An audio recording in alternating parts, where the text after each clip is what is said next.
Welcome to Professor Tweedler's classroom, where we'll take a look at our history as well as the lore of some of our favorite fictional worlds and characters. I'm trying my best to make history as interesting for you as it is for me. Today, December 7th, 2016 marks the 75th anniversary of the 1941 Japanese attack on the U.S. naval base at Pearl Harbor. This being well known as the event which brought America into the Second World War. Instead of focusing on the attack itself, I thought it'd be more compelling to examine the motivations behind the attack in the first place. With that being said, allow me to set the stage. Our story starts in Manchuria, a land rich in resources and Chinese colonists. Unfortunately for them, the nearby empires of Russia and Japan also had their idea on the area for those very resources, give or take a few Chinese. While the Chinese had a good hold on northern Manchuria, Russia and Japan would squabble with one another over the south, this mainly being due for a desire for strategic East Asian coastal land. Eventually, tension would come to a head with the Russo-Japanese War, in which Japan would proceed to lay the smackdown on Russia, taking southern Manchuria as the prize. While China was upset, it was soon too preoccupied with an identity crisis as civil war broke out. Afterwards, China was split among leaders who fancied themselves as rulers of China, or at least sections of it. One man being Zheng Zhulin, a local warlord who basically had control over Manchuria, although Japan still had clear influence over the south, with soldiers. It wouldn't be long until Zhulin would overstep his authority with the Japanese, which it turns out is a great way to get blown up, if you're in the market.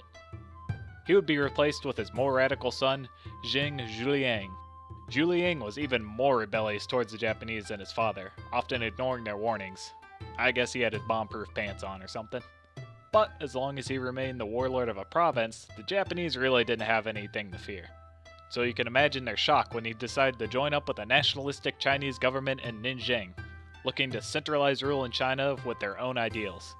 The Japanese decided to put a swift end to this and took the city of Mukden. Before long, Manchuria became Manchukuo, a complicated Japanese territory with kind of a lazy name. The government was Chinese, but the land was being used as an industrial powerhouse for the imperialistic Japanese. But they only changed half of its name. Come on now. Before long, tension here would build up and spark a war between Japan and China. Little did they know that in just a couple of years, the world would ignite with their own conflicts. With that being said, we jump to Europe, where France and Britain declare war on Germany for their invasion of Poland 2 days prior. This would prove disastrous as France was broadsided with the might of the German army. So much so that fascist Italy entered the war to jump on the bandwagon and show support for their fascist ally. They were that guy, the kid who sat with the smart kids in group projects and let them do all the work. I mean, realistically, France was not even really a threat to Italy at this point because of the whooping Germany dished out. And only 2 weeks after this, France was beaten. Meanwhile, Franklin D. Roosevelt, the President of the United States, looked to help, yet was hindered by the isolationist attitude of the American people. Even as war broke out all over Europe, most Americans were adamantly against getting involved militarily. Roosevelt worked around this by using America's vast resources in an effort to help supply Britain, even though there was no real way for Britain to pay for it all. Winston Churchill, Prime Minister of Britain, floated the idea of Lend-Lease to Roosevelt. Basically, America would supply and arm any country it wanted in the war with generous IOU in return. Kind of like doing a little favor for the Don, nothing illegal, just a favor. Not sending troops, just sending supplies. In only a year, America had collected $13 billion in IOU from the warring nations, as well as Russia and China. To give you an idea, that's about $213 billion US dollars as of 2016. America was now in the business of selling weapons, and business was booming. With war breaking out across Europe, Japan saw a unique opportunity. All of a sudden, all of the imperialistic forces of Europe were fighting with each other over European land instead of islands abroad. Although initially bogged down in China, they took to the seas and gobbled up the Dutch East Indies, Indonesia, French Indochina, and British Malaya. By this time, France was under German occupation, and Japan's focusing all of its time on the United States, a threat which would soon be realized. After supplying European powers and Chinese forces, America exercised a different kind of economic power. Fearing that Japanese expansion in the Pacific was both too close to home and a slap in the face to their allies, they issued crippling embargoes and, with the help of some European allies, froze all of Japanese assets abroad. To give you an idea, this cut off about 90% of the resources needed for war production in Japan. Japan was grounded and sent to bed with no crude oil. Japan had to resolve this issue quickly, or else it would be forced to do something drastic. It would take a delicate and calculated touch to ease tensions at the negotiating table. America, however, was brazen with their demands. Leave the tripartite, leave China, and recognize Chiang Kai-shek as the sole leader of China. In other words, isolate yourself, give up your own resources, and stop meddling in Chinese affairs. These blunt demands made negotiation impossible and war likely, so Japan began gearing up for the title match in the Pacific. At this point, I think I should point out that during this time, America was not prepared for a fight with Japan. They were mostly an influential economic powerhouse. America was an old, retired Rocky, and Japan was a well-oiled Ivan Drago. Not to mention, Japan had a plan. Take control of poorly defended Western Pacific colonies in French, British, and American hands, use resources from those areas to self-sustain all of the land in the new empire, then kick up their feet and let the Allies bash their heads against the wall until they are eventually forced to recognize Japan as the owners of their newly acquired land. But don't think that Japan saw America as weak, just in a vulnerable state. Japan knew that in a slugfest with America, America would eventually win with their access to more men and resources. At this point, the US pretty much knew that Japan was up to something. They even expected that their territories in the area, like the Philippines, would come under threat. But no one in Washington thought the Japanese would come as far as their territory of Hawaii, only about 2,500 miles from the American mainland. This can be seen as practice, as the Navy sent warnings to fleet commanders in Hawaii.